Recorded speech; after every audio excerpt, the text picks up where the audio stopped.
नमस्कार, आप देख रहे हैं बजट की बात। और बड़ी बात यह है कि बजट पेश किया जा चुका है। वित्त मंत्री अरुण जेटली बजट पेश कर चुके हैं 2017-18 का। बजट की बड़ी बात है, आपको बता देते हैं कि 2017-18 में कृषि विकास दर 4.1% रहने की संभावना है। इसकी संभावना जताई है। 9,000 करोड़ का प्रावधान फसल बीमा के लिए किया गया है। फसल बीमा 30 के बजाय 40% होगी और 3 लाख रुपए तक की जो आय है उस तक कोई टैक्स नहीं होगा। यह भी बड़ी बात है। किसानों की आय 5 साल में दुगना होने की बात कही है। किसानों को कर्ज देने वाली संस्थाओं का कंप्यूटरीकरण होगा। डिजिटलाइजेशन की बात जो लगातार कहती रही है सरकार, उसकी तरफ एक और कदम। 1900 करोड़ नाबार्ड को दिया जाएगा। 5 से 10 लाख रुपए की आय पर 20% टैक्स लगेगा। माफ कीजिएगा। किसानों को क्रेडिट कार्ड को लेकर भी लिमिट बढ़ाई गई है। विश्व बैंक ने कहा है कि भारत की विकास दर 7.6% होगी। अपने बजट में अरुण जेटली ने ये बड़ी बातें भी कही। 1 करोड़ परिवारों को गरीबी रेखा से ऊपर लाने का लक्ष्य रखा गया है इस बजट में। मनरेगा के लिए 48,000 करोड़ आवंटित किए गए हैं। बजट की बड़ी बातें आपको बता रहे हैं। सभी ग्रामीण परिवार को 100 दिन का रोजगार मिलेगा। 48,000 करोड़ का आवंटन किया गया है 50,000 ग्राम पंचायतों के लिए और 4.1% कृषि विकास दर रहने की संभावना जताई है। आपको बता दें कि निवेश की सीमा 1.5 लाख रुपए होगी। फसल बीमा में किसानों की आय को 5 साल में दुगनी करने की कोशिश की गई है। इनकम टैक्स में बदलाव की अगर बात करें तो 3 लाख रुपए तक कोई भी टैक्स नहीं लगेगा। 3 से ऊपर 5 लाख तक के टैक्स की बात करें तो 5% टैक्स लगाया जाएगा। 2019 तक 1 करोड़ लोगों को घर देने का लक्ष्य रखा गया है।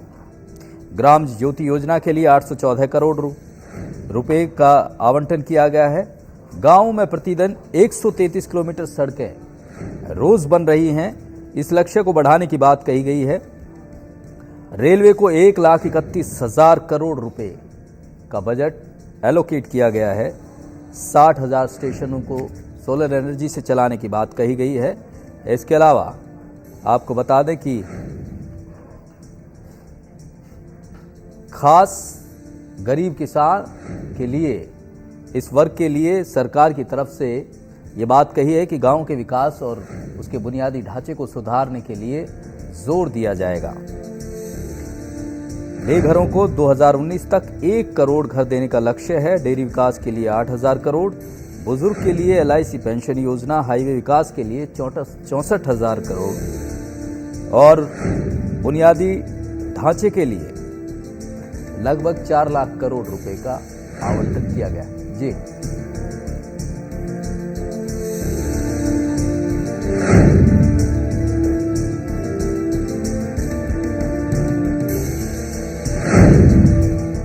बजट की ये बड़ी बात है आपने देखी। रेलवे बजट भी, क्योंकि इतिहास में इस बार पहली बार हुआ है ऐसा कि आम बजट के साथ रेलवे बजट भी आया है। रेलवे बजट की खास बातें आपको बता देते हैं, जो बड़ी बातें हैं।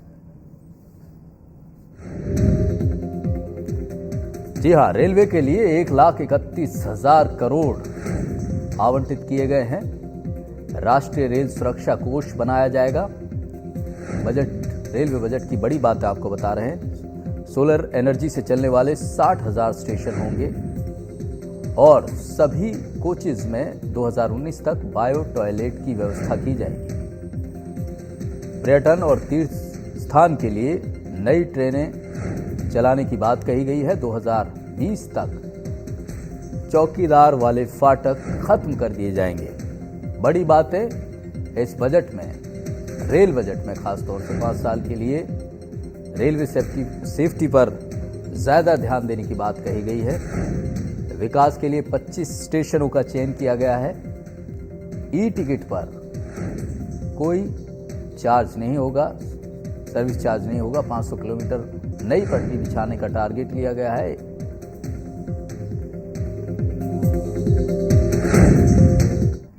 तो जिसका इंतजार था करीब डीमोनेटाइजेशन के बाद एक बड़ी बात कही जा रही थी कि इस बजट से खासी उम्मीदें लोगों को हैं, चाहे किसी भी सेक्टर की बात करें, रियल एस्टेट की बात करें, चाहे व्यापारी वर्ग की बात करें, किसानों की बात करें, महिलाओं की और युवाओं की। एक बड़ा जो ये बजट है, कई तरह से खास बजट है। आम बजट भले ही कहा जाए, लेकिन जो हमारे जेब का हिसाब किताब है वो इससे तय हुआ है। हमारे साथ एक बड़ा पैनल स्टूडियो में इस वक्त मौजूद है। सत्यभूषण जैन हैं, बड़े व्यापारी संघ जो इंटरनेशनल अंतर्राष्ट्रीय वैश्य महासम्मेलन है, बड़े व्यापारी मंडल है, उससे जुड़े हुए हैं, उसके अध्यक्ष हैं। इसके अलावा विकास जैन हमारे साथ हैं जो सीए हैं, टैक्सेशन से जुड़े हैं, बड़े एक्सपर्ट हैं। किसान नेता हमारे साथ जुड़े हुए हैं मनवीर रेड्डू, और साथ ही किसान नेता ऋषि डागर हमारे साथ हैं। सत्यभूषण जैन जी, आपके पास आऊं इससे पहले विकास जैन जी आपकी प्रतिक्रिया चाहेंगे। किस तरह से देखते हैं बजट को? स्लैब की बात करें तो 3 लाख रुपए तक तो छूट दे दी है, लेकिन 3 से 5% टैक्स की बात कही गई है। किस तरह से देखते हैं इसको?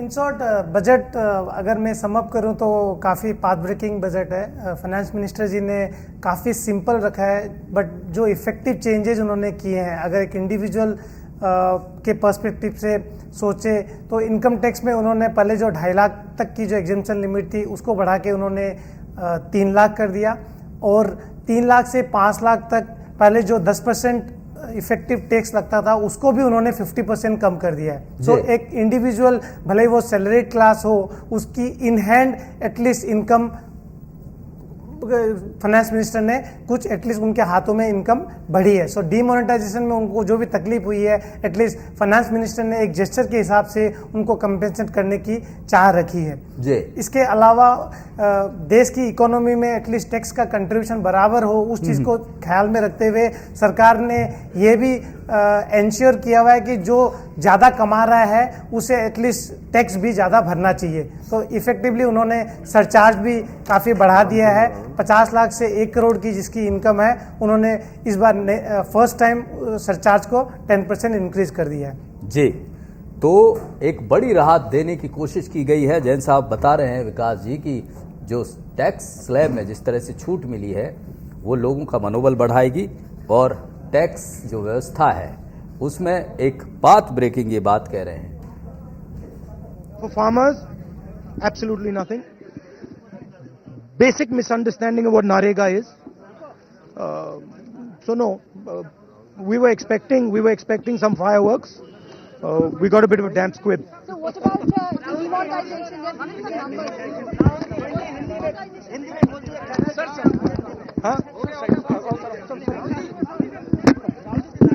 डिमोनेटाइजेशन के बाद जो झटका सरकार ने गरीबों पर मारा, एक्सपेक्टेशन थी कि किसानों के लिए, गरीब लोगों के लिए, युवाओं के लिए, बेरोजगार लोगों के लिए कुछ किया जाए, मगर कोई क्लियर विजन नहीं दिख रहा है। पॉलिटिकल पार्टी शेर शायरी की जेठनीली जी ने अच्छा भाषण दिया, मगर बेसिस कुछ नहीं है उसके। पॉलिटिकल पार्टीज का जो 2000 का कैपिंग किया वो अच्छा है। देखिए, जो भी पॉलिटिकल फंडिंग को साफ करने के लिए स्टेप्स लिए जाएंगे, हम उनको सपोर्ट करेंगे। सर, टैक्स रिजम्पशन 2.5 से 5 लाख के बीच में भैया छूट दी गई है। ये देखिए, फंडामेंटल्स पे बात कीजिए, ठीक है। फाइनेंस मिनिस्टर का काम होता है कि ब्रॉड रास्ता दिखाएं। ब्रॉड रास्ते के लिए हिंदुस्तान के सामने 2-3 इश्यूज हैं। एक इशू, हिंदुस्तान के युवा को रोजगार कैसे दिया जाए। नरेंद्र मोदी जी ने बहुत बड़े भाषण किए हैं। पिछले साल कितना, 1.5 lakh, how many people, 1.5 lakh युवाओं को रोजगार मिला, ठीक है। This is a shameful thing, ठीक है। 2 करोड़ की बात की थी, इस पे एक बात नहीं बोली। दूसरी बात, किसान रो रहा है, किसान को कर्जा माफ करने की जरूरत है। बड़े बड़े भाषण दिए, किसानों की सरकार, कुछ नहीं किया। तो ये बेसिक फंडामेंटल इश्यूज हैं, उस पे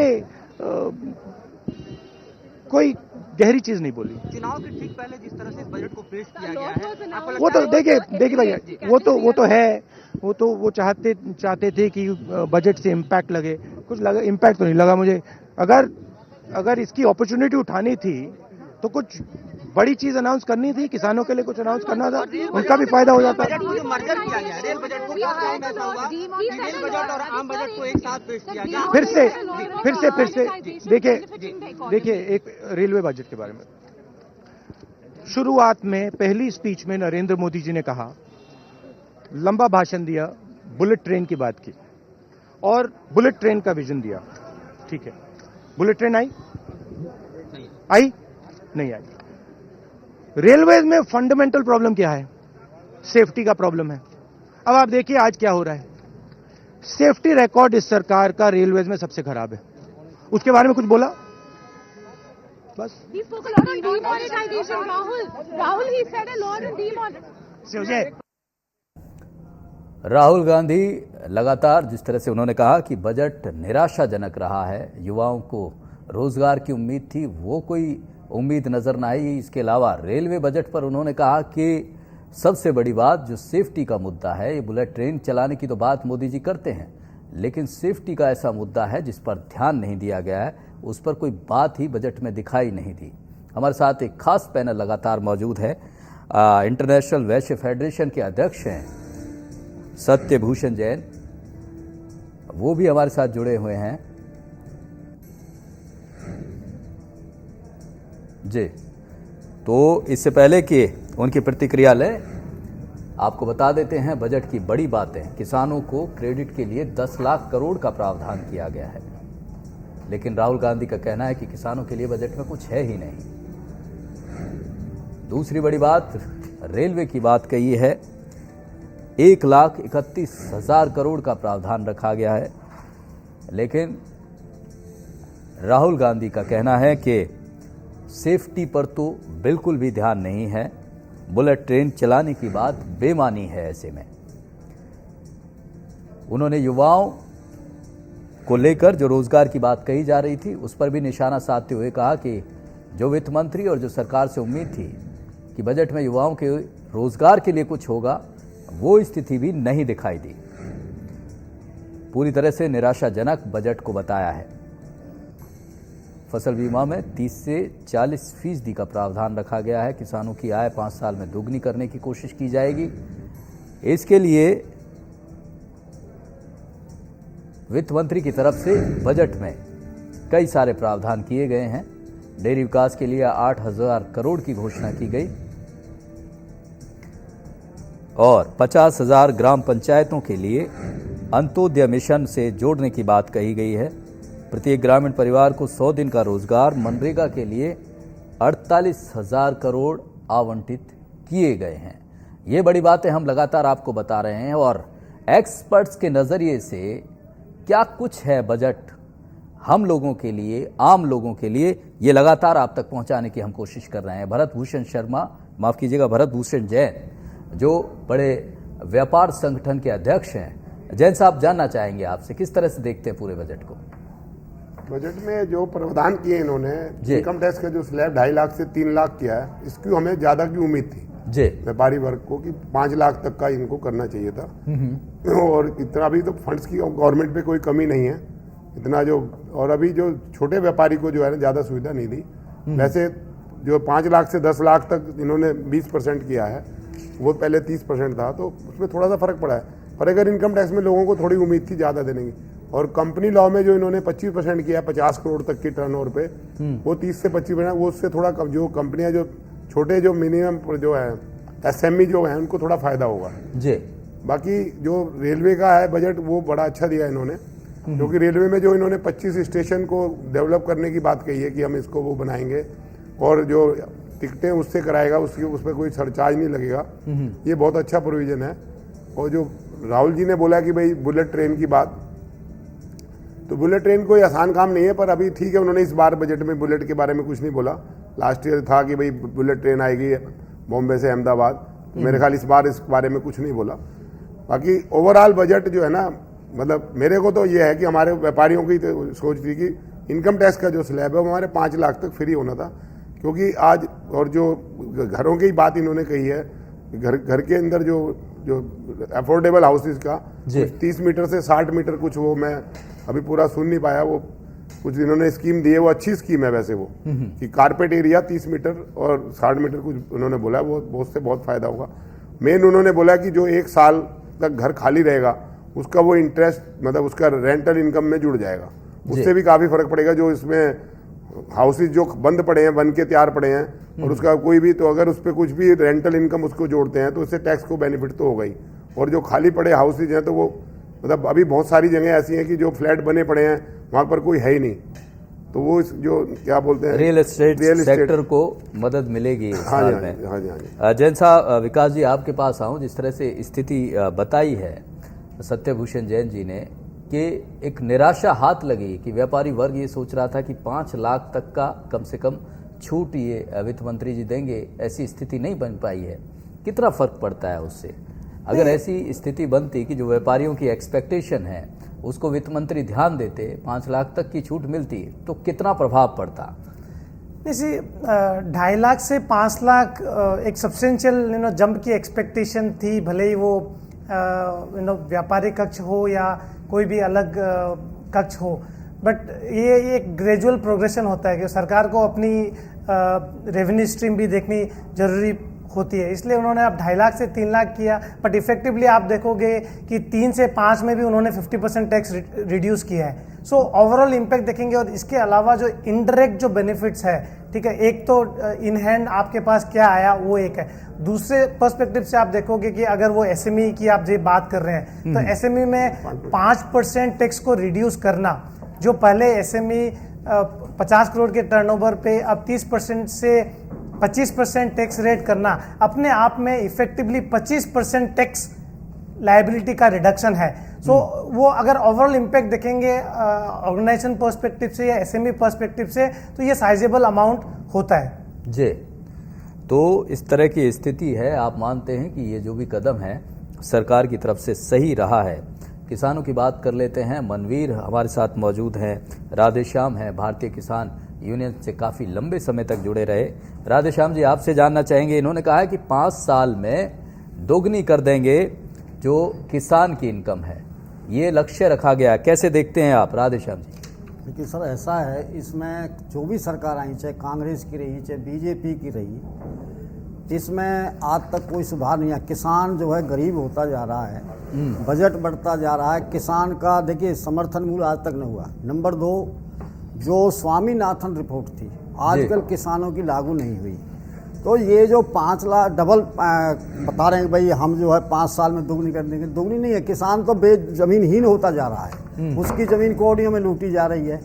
फसल बीमा का है उसमें खुला हो रहा है, आप उसमें देखिए चीरी के भाव में अब की बार खुली छूट लूट रही है। उसमें 3% सीलन का काटा गया है, 2% रिवीजन का काटा गया है, तोल में भी काटा गया। तो किसान की तो चारों तरफ से एक नाम है, किसान को हम दे रहे हैं, बाकी किसान से कोई मतलब नहीं है। किसान के विपरीत हैं सारी चीज़ें जी। किसानों को जो राहुल जी कह रहे हैं कि जैसा युवाओं के लिए निराशाजनक है, रेलवे सेफ्टी के लिए निराशाजनक है, और राधेश्याम जी कह रहे हैं कि किसानों के लिए भी ये अच्छा बजट नहीं है। हमारे साथ ऋषि डागर भी हैं, मनवीर रेड्डू हैं, बड़े किसान नेता है। मनवीर जी, आपसे जानना चाहेंगे किस तरह से देखते हैं इस बजट को, खास करके जी? इस बजट को देख के हमें ऐसा महसूस हो रहा है ये सरकार चाहती है कि ये किसान इस भारत में रहे ही ना। इन्होंने 3 बातें मुख्य रूप से दिखाई हैं। 10 लाख करोड़ रुपए क्रेडिट कार्ड के जी, ये पिछले बजट में 9 लाख करोड़ थे जी, तो उनका ब्याज मिला के हमें देना आता है, 1 पैसा नहीं बढ़ाया। दूसरा, इन्होंने एक पॉइंट दिया है कि 8,000 करोड़ रुपए हम डेयरी विकास के लिए देंगे। 60 करोड़ किसान इस हिंदुस्तान में खेती पे निर्भर हैं जी। मैं उसको फड़ाऊं तो 133 रुपए पर किसान आता है। क्या आप इसको सफिशिएंट मानेंगे? दूसरा, इन्होंने दिया है कि 5 लाख रुपए सिंचाई योजना के लिए जी, 5,000 करोड़ रुपए, सॉरी, उसमें 83 रुपए पर किसान आता है। मैं ये कहता हूं इस बजट में नहरों की सफाई तक नहीं होगी। किस तरह की ये सिंचाई योजना हमें दे के किसानों का क्या उद्धार करना चाहते हैं? हम इस बजट से उम्मीद कर रहे थे इस बार एक मुफ्त सहायता देके किसानों को जीने लायक बनाया जाएगा, लेकिन इन्होंने बिल्कुल निराश किया है। ये किसान 2019 का जो सपना दिखा रहे हैं उस सपने तक कैसे जीवित रहेंगे? और मैं इस देश को भी चिंतित करना चाहता हूं, यदि किसान जीवित नहीं रहेगा तो देश की अर्थव्यवस्था भी जीवित नहीं रहेगी। किसानों को भले ही एक 14% की जीडीपी दिखाई जा रही है कि किसानों का योगदान है, लेकिन मैं इस बात से सहमत नहीं हूं। जितनी बार भी देश की अर्थव्यवस्था पे संकट आया है, किसानों ने ही इसको उभारा है, इन्होंने रखा है शामिल। बड़ी बात कह रहे हैं मनवीर जी, किसान अन्नदाता होता है, किसान हमारे देश की रीढ़ है। लेकिन अफसोस की बात है, जिस तरह से आपको जो वित्त मंत्री की कृषि के लिए जादुई जो आंकड़े की बाजीगरी थी वो पसंद नहीं आई है। किसानों को ज़मीन पे लेकर उनको ज़मीन पर जो सुविधाएं देनी चाहिए वो नहीं लग रही हैं, कागजों में ही देने की बात हो रही है। इसके अलावा हम और थोड़ी उम्मीद कर रहे थे, थोड़ी टेक्नोलॉजी की हमारे किसानों में कमी है। मैं एक छोटी ही बात का उदाहरण दूं, यदि सही ढंग से 4 किलो बीज गेहूं का प्रत्येक एकड़ बीजा जाए तो वो उत्पादन के लिए पूर्ण है, लेकिन हमारे पास ऐसी टेक्निक नहीं है, ऐसे संसाधन नहीं है जिसको हम 4 किलो बीज के सारे दानों को उपजा सके जी। तो ये हमारा 55 किलो बीज प्रत्येक एकड़ के हिसाब से हमारा बेकार जा रहा है, जो देश के काम नहीं आ रहा है, व्यापारी के काम नहीं आ रहा है, किसान के काम नहीं आ रहा है। उसको हम सोच रहे थे कोई टेक्नोलॉजी में सुधार होगा, किसी भी प्रकार की टेक्नोलॉजी का इस बजट में कोई जिक्र नहीं है। तो इसलिए मैं किसानों के लिए जिस तरह से बजट का आवंटन किया गया है मनवीर जी, संभावना है कि उसमें कुछ इस तरह की चीजें हैं और उन पर भी उस बजट को खर्च किया जाएगा। ऋषि डागर हमारे साथ जुड़े हुए हैं, किसान नेता हैं वो भी, और इस बीच हमारे साथ प्रवीण शर्मा है हमारे संवाददाता गुड़गांव से, वो भी जुड़ गए हैं। काफ़ी सारे लोग उनके साथ मौजूद हैं। डागर साहब आपके पास आऊँ, इससे पहले प्रवीण जी का रुख कर लेते हैं। प्रवीण, क्या कुछ स्थिति है, लोगों ने पहली प्रतिक्रिया क्या आ रही है लोगों की बजट को लेकर? जी देखिए, हम बिल्कुल यहाँ गलेरिया मार्केट में खड़े हैं डीएलएफ में, और यहाँ पर जो हमने अभी तक लोगों से बातचीत की है, प्रतिक्रिया यही है कि बजट संतुलित है, बहुत अच्छा बजट है। जिस तरह के प्रोविजन किए गए हैं, जिस तरह से युवाओं को रोजगार देने के लिए प्रोविजन किए गए हैं, उसके अलावा जो सबसे ज्यादा खुशी है वो यहाँ के छोटे व्यापारियों में है, जिनका टैक्स कैलकुलेशन पहले 8% प्रॉफिट के हिसाब से किया जाता था, जिसको अभी वित्त मंत्री ने 6% कर दिया है। तो कहीं ना कहीं व्यापारी वर्ग राहत महसूस कर रहा है। साथ में जो युवा वर्ग है, जो जॉब करता है, उसको भी जो टैक्स में रिबेट दी गई है, जो 10% से 5% किया गया है, उनको भी काफी राहत महसूस हो रही है। हमारे साथ यहाँ पर लोग हैं, हम इन्हीं से जानते हैं कि इनका बजट कैसा लग रहा है। वैसे आम बजट आया है, जेटली जी ने कुछ प्रोविजन किए हैं युवाओं के लिए, नौकरी पेशा के लिए और व्यापारियों के लिए। आपको क्या मानते हैं आप इस बजट? देखो, ये बजट जो हमारे लिए आया बहुत ही अच्छा मानते हैं, क्योंकि माननीय प्रधानमंत्री श्री नरेंद्र मोदी जी ने जो कौशल क्रांति योजना चलाई है, उसमें बहुत ही अच्छा ये बजट हमारे लिए जो पेश हुआ है, बहुत अच्छा पेश होगा। और हमारा मानना है कि जो भारतीय जनता पार्टी की जो सरकार है और मोदी जी से बहुत अच्छा युवाओं के लिए कर रहे हैं। इसमें मनरेगा जैसी समस्या को जो समस्याएं थी उनको बढ़ावा दिया गया है इसमें। और अभी जो चला हुआ है युवाओं को रोजगार नहीं, इसमें रोजगार के बहुत अवसर हमें मिलेंगे। इसमें अभी टैक्स में छूट दी है, टैक्स में छूट दी है। पहले 2.5 लाख पे 10% लगता था, अभी अनुमानित है कि 5 लाख इसको करके 5 लाख पे 5% का किया गया प्रावधान। तो हम मानते हैं कि हमारे जो वित्त मंत्री जी हैं, इसको लेके बहुत ही वो हैं देश को आगे मजबूती से ले जाने के लिए।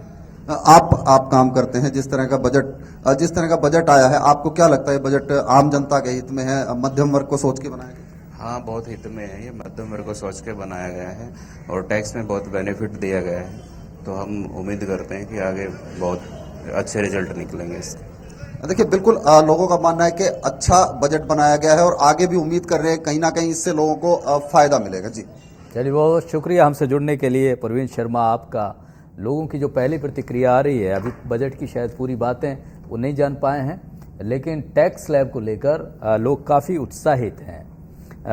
डागर साहब, अभी राहुल गांधी को भी हमने सुना, उन्होंने कहा कि निराशाजनक है, बेरोजगारी को लेकर जो बात होनी चाहिए बजट में वो नहीं दिख रही है।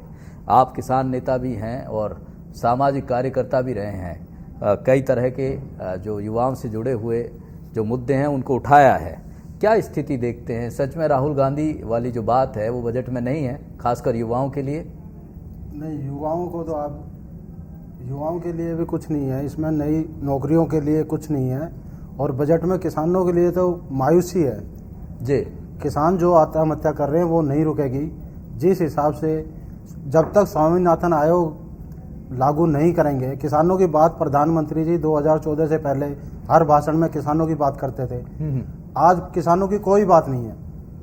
अब जो भी क्रेडिट कार्ड की जो पॉलिसी है जी और जो बीमा योजना है वो भी 30 से 40% जी, ये भी कंपनियों का ध्यान रख के किसानों का बनाया गया है, जबकि ये कम से भी कम 80% होनी चाहिए थी, 70 से 80%। किसान का जो बीज है अगर वो भी मर गया तो 30% में उसको क्या मिलेगा, 30 से 40% में।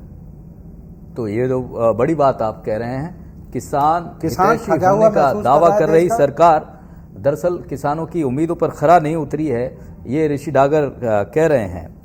आपके पास आना चाहूँगा विकास जैन जी। स्थिति जिस तरह से टैक्स स्लैब में आपने बताया कि सच में राहत भरा कदम है, लेकिन जो बात अगर करी जाए, जीएसटी की बात करी जाए, अभी भी उसको लेकर एक संशय बना हुआ है, उसे लेकर अभी कोई बात सामने नहीं आई है।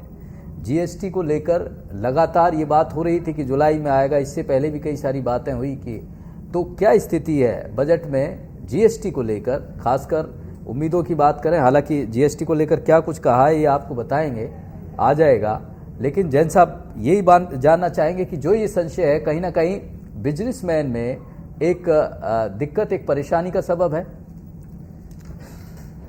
अभी देखिए जीएसटी की तो जहाँ तक टाइमलाइन की बात है, अभी तक सरकार तो इसी टाइमलाइन में अटकी है कि जुलाई तक मोस्ट लाइकली जीएसटी को रोल आउट कर देंगे। रही बात असमंजसता की, एज ए बिजनेसमैन, हालांकि मैं भी बिजनेस फैमिली से बिलोंग करता हूँ, बट सरकार ने लास्ट जो 2-3 महीने में जो बड़े कदम लिए हैं, भले ही वो डीमोनेटाइजेशन हो, कुछ भी हो, ये कदम जो सरकार ने लिए हैं ऑब्वियसली वो हर इंडिविजुअल को और इस कंट्री में अपने जितने भी लोग हैं उनको कहीं ना कहीं तकलीफ हुई है, but for a better future. हर किसी रोग का इलाज करने में भी काफ़ी टाइम लगता है, हमें भी पेन होता है, but for a better future. आज देखिए एंड यूजर जो है असलियत में उससे नुकसान उठाता है और उसको डिफिकल्टी फेस करनी पड़ती है, वो प्रभावित होता है। बिल्कुल, कस्टमर जो है उसको बेनिफिट नहीं मिलेगा। जैसे किसानों को अपना एंड यूजर जो है किसान जिसको बेनिफिट मिलना चाहिए उसको नहीं मिलता, वैसे ही कस्टमर को भी वहां पे उन चीजों का बेनिफिट नहीं मिलने वाला, जिसकी वजह से जो क्योंकि आपको जिस तरह का सहयोग चाहिए प्रशासन से वो नहीं मिलता है, एडमिनिस्ट्रेशन से।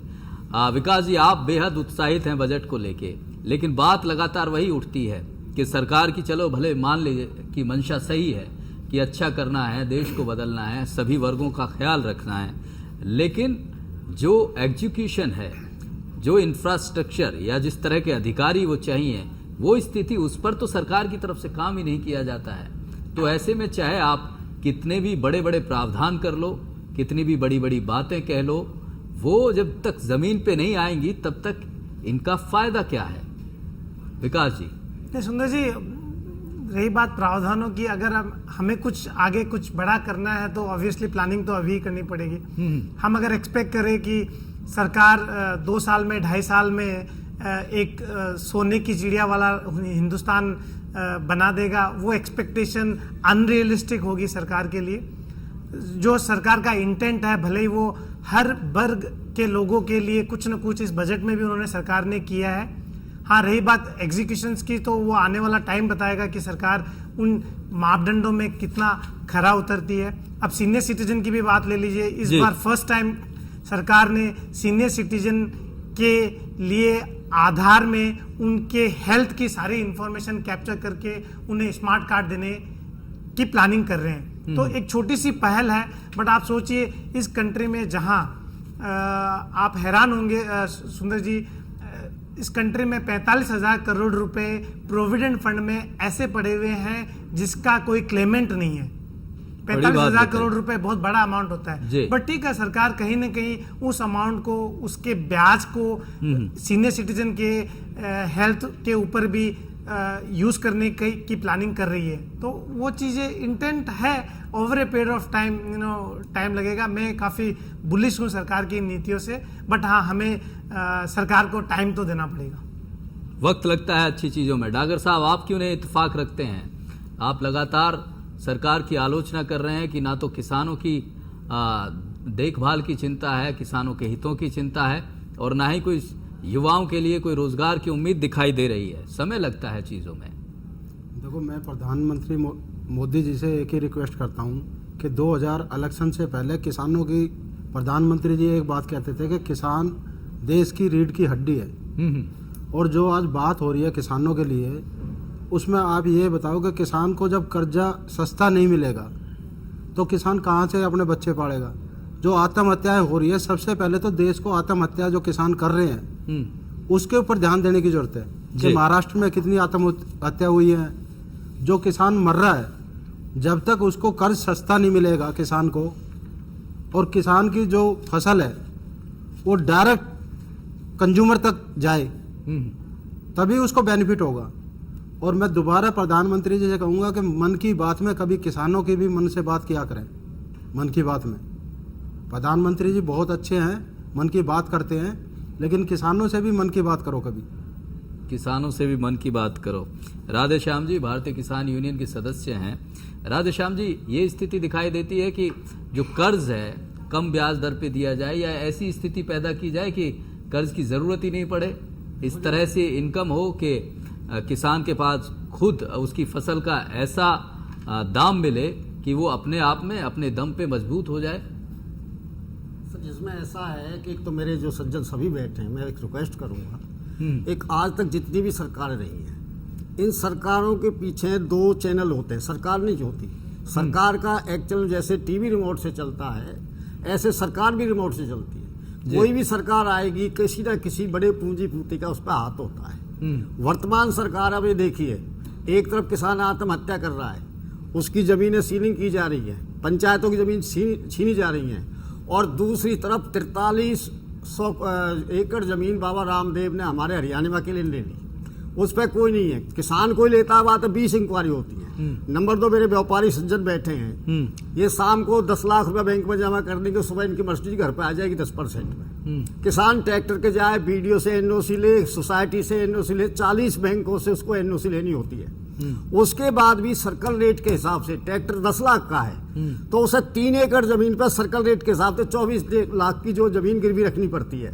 उसके बाद भी फिर भी उसे एक गारंटर चाहिए, और उसकी अगर 5 किस्त टूट जाती है सीजन में, खरीफ के या रबी के, और उसके ट्रैक्टर को या जमीन के ऑप्शन लगा के बोर्ड लगा दिया, उसकी बेइज्जती भी होती है। तो मैं ये कह रहा हूँ, सरकार एक चीज बजट में कभी भी नहीं रखती, कोई भी है, एक लूट तंत्र को नहीं छिपाती है। आप ये देखिए, आज 3 बाबा हैं देश के अंदर, 3 बाबाओं का इतना मोटा बजट है, सारी सरकार का बजट एक तरफ और तीनों की इनकम एक तरफ। आज बाबा रामदेव 48वें नंबर पे है। गांवों में गाय एक नहीं, घी टनों में बिक रहा है। एक मधुमक्खी किसी किसान के पास पूरे देश में नहीं है, हजारों टन क्विंटल शहद उसमें है। मैं ये कह रहा हूँ, दुनिया पे बाबा ने ग्वार पाठा लगवा दिया, आमले लगवा दिए, बैंगन लगवा दिए, गाजर लगवा दिए, टमाटर लगवा दिए। आज टमाटर 2 रुपए किलो में धक्का खा रहा है। तो मैं ये कह रहा हूँ, सरकार की पॉलिसी सिर्फ लोगों को मूर्ख बनाने की होती है, 5 साल 10 साल पास करने की होती है। तो ये सब दिखावा है। रही किसानों की बात मैं छोटी से ले रहा हूँ, एक सेकंड लूंगा बड़े भाई मैं आपसे। देखिए, खरीद में किसान के साथ भेदभाव है।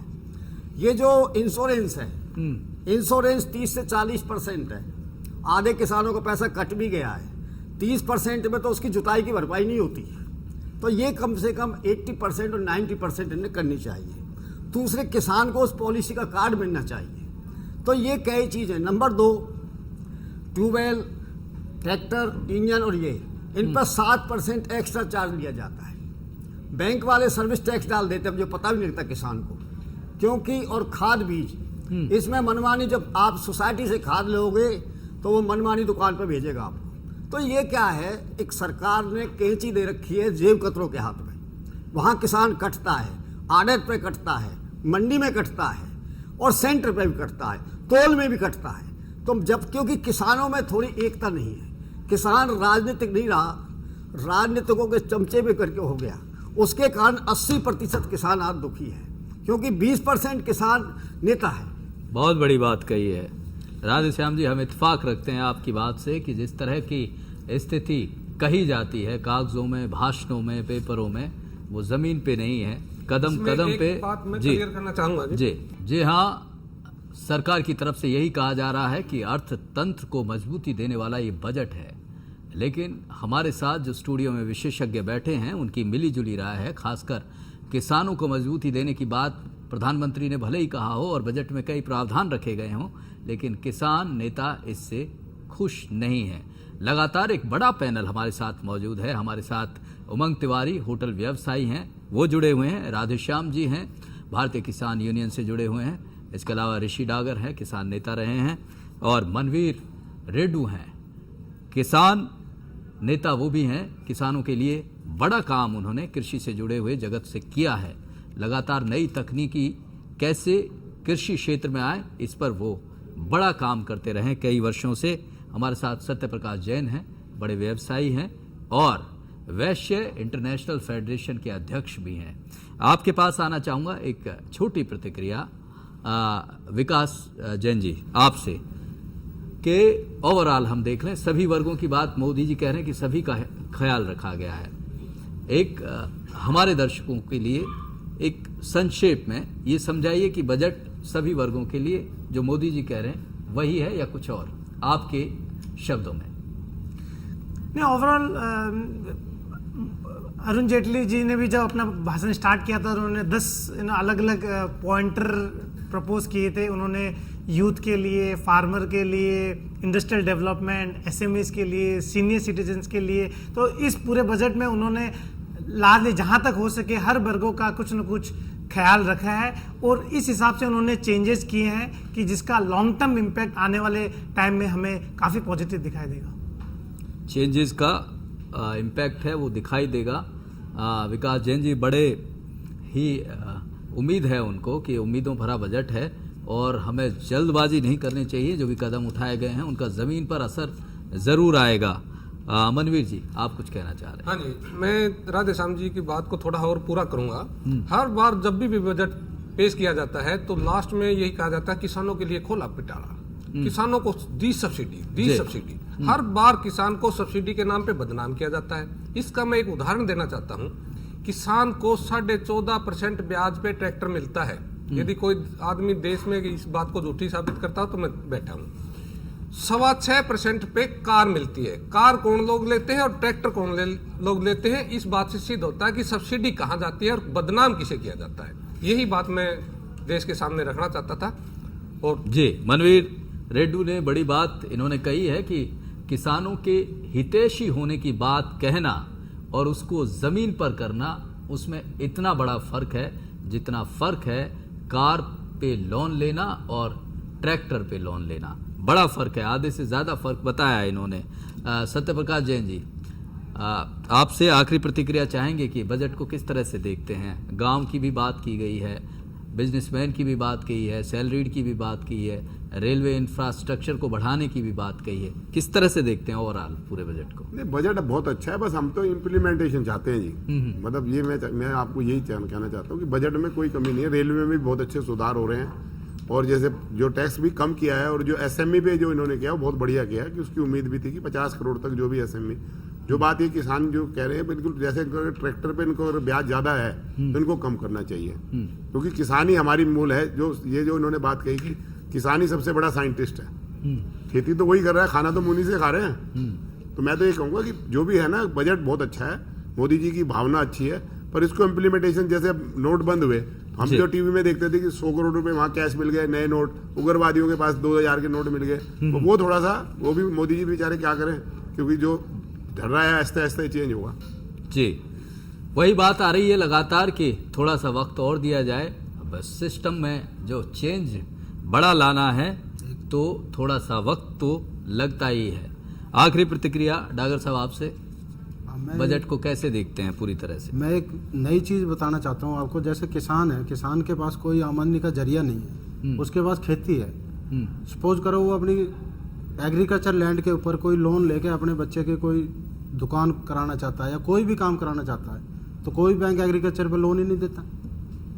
किसान के साथ सबसे बड़ी समस्या है, उसके तो 3 एकड़ के ऊपर एक ट्रैक्टर दिया जाता है, बाकी एग्रीकल्चर पे तो कोई बैंक लोन ही नहीं देता। किसानों की दिक्कत है, किसानों को तो बैंकों से सबसे ज्यादा दिक्कत है। जी, उमंग तिवारी जी, एक छोटी सी प्रतिक्रिया ओवरऑल बजट को लेके। ओवरऑल बजट अच्छा है, इम्प्लीमेंटेशन की बात है, इच्छा शक्ति अच्छी है सरकार की, करना चाहती है सरकार। काम अब यही है कि on ground level how fast and how rightly it can be done, जितनी जल्दी हो पाएगा उतना अच्छा हमारे देश के लिए होगा। जी, जमीन पर चीजें कितनी आसानी से और कितनी जल्दी उतरती हैं, जो घोषणाएं की हैं वो देखने लायक बात होगी। सभी की यही राय है कि घोषणाएं कर देना और उनको जमीन पर उतारना बड़ा फर्क होता है। आप सभी का बहुत बहुत शुक्रिया और फिलहाल हमारी इस खास पेशकश में इतना ही। नमस्कार। Farmers should feel secure against the natural calamities. Farmers, absolutely nothing. Basic misunderstanding of what NREGA is. अर्थतंत्र को एक नई ताकत देगा, नई मजबूती देगा।